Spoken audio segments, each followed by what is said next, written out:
We started by concreting 8 posts into the ground.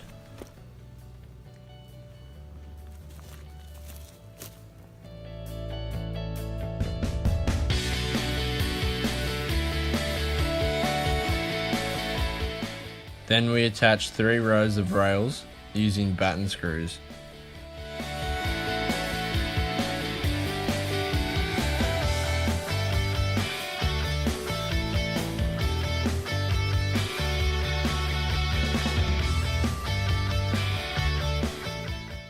After we installed all the rails, we put up a fence panel at the start in the middle and ran a string line in between, then adding the fence panels underneath to make sure it's all plumb.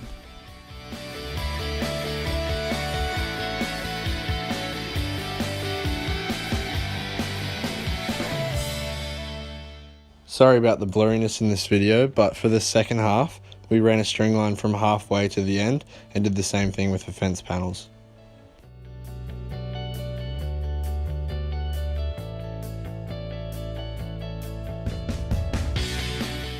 So this is the end result. I hope you guys enjoyed the video.